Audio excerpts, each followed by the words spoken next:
Bem-vindo à Alfabetização Emocional, onde você aprende a viver em alta performance sem gerar ansiedade por resultados. Meu nome é Sérgio Ferreira, especialista em desenvolvimento pessoal, e o tema de hoje é as 5 vantagens de conhecer a comunicação corpo e mente.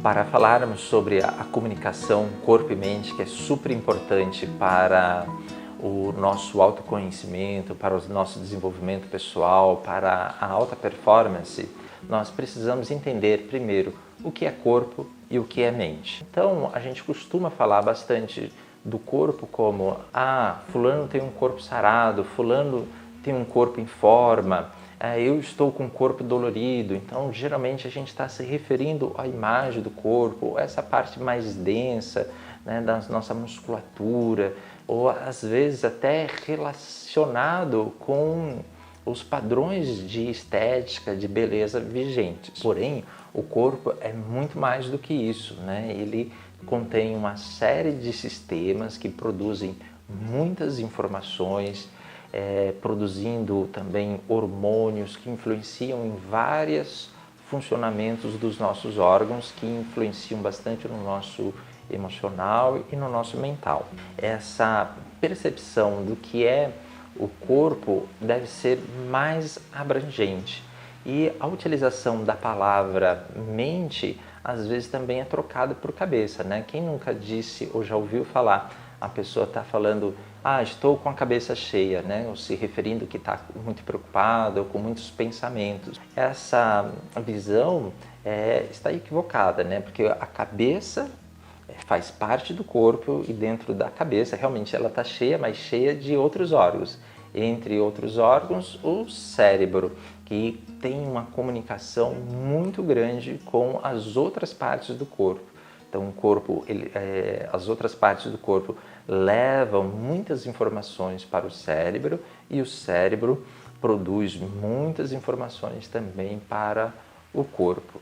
E através dessa dinâmica sensorial vai surgir o fenômeno que é a mente, vai surgir o pensamento, né? Os pensamentos, ideias, planejamentos, uma série de coisas que compõem a nossa mente, que é a parte imaterial. Podemos tomar como exemplo um violão, né? Um violão, ele é composto de uma parte material que a gente pode pegar da sua caixa, do braço, o braço suporta as tarraxas, as cordas que são tensionadas, cada uma de uma forma para produzir um som diferente. Quando se produz o som, tem a parte imaterial do violão. É a mesma coisa conosco, né? A gente tem um corpo que vai produzir uma mente. Então, essa é uma das grandes belezas do ser humano. Então, esse estudo que nós fazemos não em busca de um corpo, de uma mente normal ou ideal, mas sim de nós entendermos melhor como nós funcionamos e através desse entendimento podermos extrair o melhor de nós. Então, esse processo de entender como funciona o corpo e a mente, a gente precisa olhar como que eles são formados, né? Então, isso começa já desde a gestação, né? Na gestação, o feto ele ainda não tem uma mente elaborada como nós temos agora. Porém, ele já começa a ter sensações. E essas sensações podem vir de um estresse que a mãe passa e aí vai produzir um desconforto no feto. Se ela está tranquila, vai trazer uma sensação de conforto. E isso tudo já vai trazendo informações para a formação da mente. Depois que nasceu, ele também vai continuar com essa interação com as sensações, já de uma forma mais elaborada, para formar a mente. Nasce ali bem evidente um instinto de sobrevivência. Por exemplo, quando um bebê está desconfortável, seja esse desconforto porque ele precisa trocar as fraldas, porque tem algo na roupa que o incomoda, ou ele está sentindo fome, por instinto o corpo dele vai reagir. Então ele vai chorar, uma vez que a mente dele ainda não está totalmente desenvolvida ele não tem a capacidade da linguagem. A partir desse choro, a mãe vai lá e, por exemplo, vai amamentá-lo. Por instinto, ele já vai fazer o sugar, o mamar para a sua sobrevivência. E isso já é uma outra informação que ele está ganhando. E mais para frente, ele vai ter coisas mais elaboradas, como, por exemplo, quando ele começa a explorar o mundo ao seu entorno, se ele colocar o dedo na tomada e sentir um choque ali, então vai trazer uma sensação desagradável, ele vai aprender que ali ele não deve repetir isso. Então, quando ele aprende que não deve repetir isso, ele está aprendendo uma coisa super importante que vai utilizar para toda a vida, que é a sua capacidade de tomar decisões. Então, como a mente vai se formando? Ela vai se formando através das sensações que o corpo tem, que o corpo recebe, a percepção dessas sensações e, mais adiante, o pensar sobre essas sensações, sobre esses sentimentos. Esse pensar sobre os sentimentos, sobre as emoções, sobre como eu estou vivendo, é isso que a gente está fazendo agora. A gente está tornando cada vez mais a nossa existência muito mais bem elaborada. E a mente, com essa interação com o corpo, é inseparável. E a gente já tem muitas evidências do quanto isso é extremamente poderoso. Um exemplo desse poder da nossa mente interagindo com o nosso corpo é o efeito placebo e o efeito nocebo. O efeito placebo é muito utilizado, na indústria farmacêutica quando está desenvolvendo um determinado medicamento. Então se divide em grupos iguais e, sem eles saberem, um grupo vai receber o medicamento com os seus efeitos e o outro grupo vai receber algo inócuo, vai receber uma cápsula lá inócua. E muitas vezes as pessoas que receberam essa cápsula inócua, ela tem melhoras na sua saúde, simplesmente pela mente dela estar focada e acreditar que aquilo vai trazer uma diferença na vida dela. Desperta alguns mecanismos no corpo dela que é curativo. Então a mente vai ter esse poder de curar o próprio corpo. Isso é algo fantástico. E o efeito nocebo é justamente o contrário. Em vez de curar, a pessoa se adoecer. Então a gente pode ainda ficar nesse exemplo de remédios.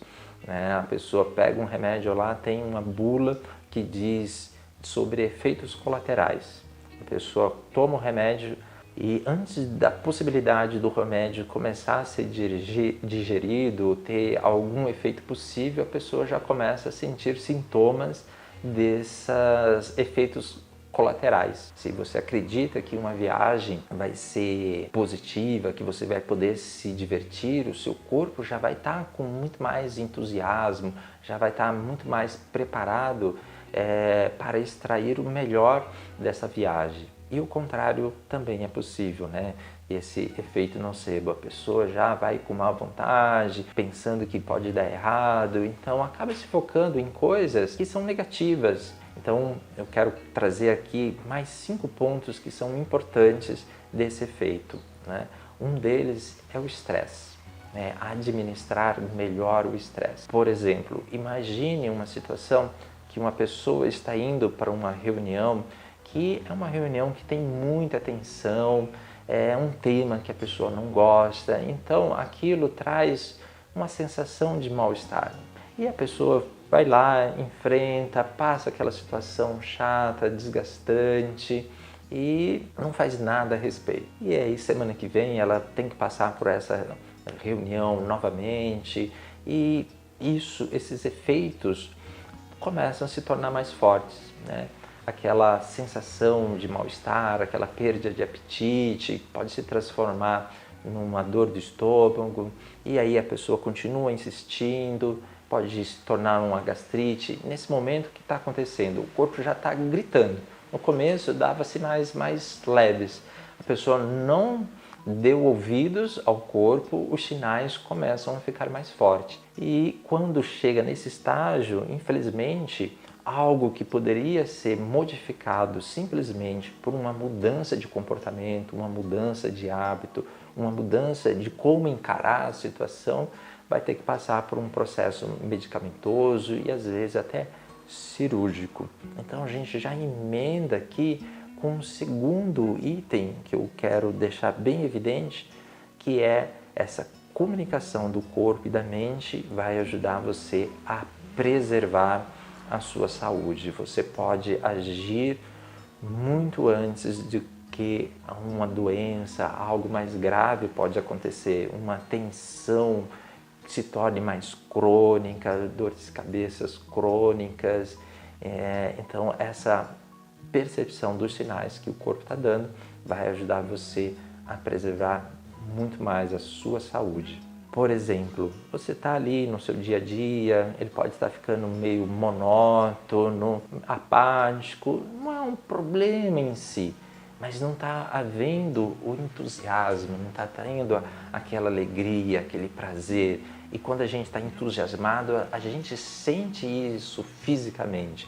Traz aquela sensação de garra, aquela vontade de realizar, de trazer uma sensação de prazer, de vitalidade, de criatividade. É sinal que ele está precisando de estímulos, né? E você trazendo esses estímulos positivos, você também está trazendo saúde, vitalidade, capacidade de realização para a sua vida.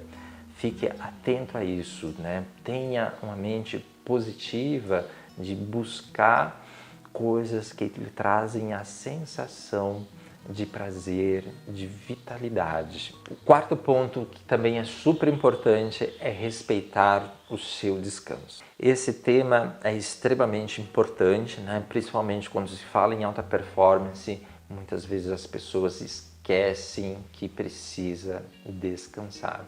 E não respeitar esse descanso pode significar até acidentes fatais, como por exemplo, quando a pessoa está dirigindo, né? Qual que é o primeiro sinal que o corpo dela dá? O corpo começa a perder o tônus muscular, não perder o tônus muscular de estar relaxado, de tirar uma tensão, mas de que ele precisa da imobilidade naquele momento para recarregar as suas energias. Então, um dos primeiros sinais é isso, essa perda de tônus muscular.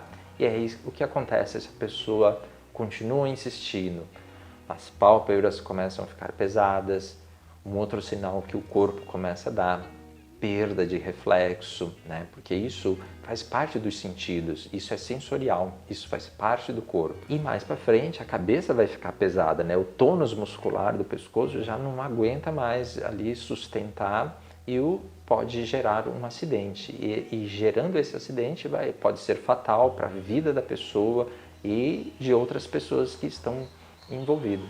Ter essa consciência de que o corpo precisa descansar e dar atenção a esses sinais vai preservar a sua acuidade mental e vai preservar a saúde do seu corpo, vai preservar o seu humor, né? A pessoa que dorme mal, ela vai ter uma tendência mais irritadiça. Valorize o seu descanso, perceba os sinais que o seu corpo está cansado, descubra a melhor forma de você dormir, a melhor forma de você descansar, né?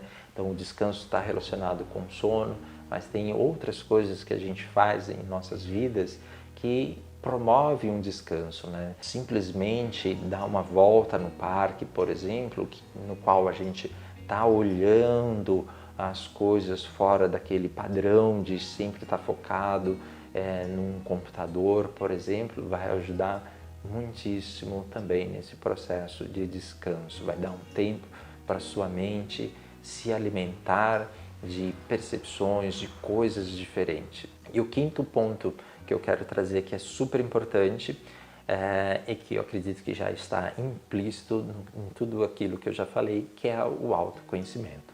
Tá? Não existe autoconhecimento efetivo se você não tiver uma percepção do seu corpo, porque tudo que forma a nossa mente, forma o nosso emocional, vem das sensações, dos sentidos que o nosso corpo tem. Então, esse processo de entender essa comunicação, entender o que o nosso corpo está nos dizendo, vai ampliar em muito o nosso autoconhecimento. Vai trazer uma capacidade de clareza mental, de tomadas de decisões mais efetivas. Vamos aprender a respeitar o nosso corpo, a nossa mente e também as nossas emoções. E tem um capítulo extremamente importante. Entre o corpo e a nossa mente, a gente tem as emoções. As emoções é que vai trazer essa comunicação entre o corpo e a mente. Nós elaboramos cada vez mais as nossas emoções, o entendimento de como elas estão traduzindo as sensações do nosso corpo, traduzindo as percepções, os julgamentos que nós estamos fazendo do que acontece à nossa volta e do que nós temos conosco mesmo, é extremamente fundamental para esse processo de autoconhecimento. Tudo isso vai trazer uma sensação de honrar a nossa existência, né? De entendermos como o nosso corpo funciona e como ele interage com a nossa mente, e dessa forma nós podemos transformar as nossas vidas, né? Temos esse entendimento não só de uma forma genérica, né, como um ser humano, como as pessoas, né, mas como nós efetivamente funcionamos e como nós podemos agir muito melhor em nossas vidas. Bom, o episódio de hoje do Alfabetização Emocional vai ficando por aqui, mas ainda existe muitas coisas aí para frente.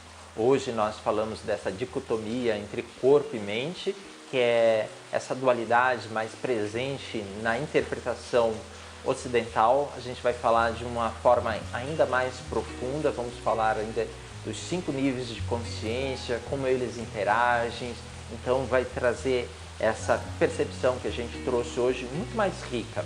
E ainda vamos falar dos sinais que o nosso corpo dá, demonstrando que a nossa saúde emocional e mental precisa de uma ajudinha, precisa de uma atenção, de que você precisa ficar atento. Vamos ficando por aqui e vejo você nos próximos episódios do Alfabetização Emocional.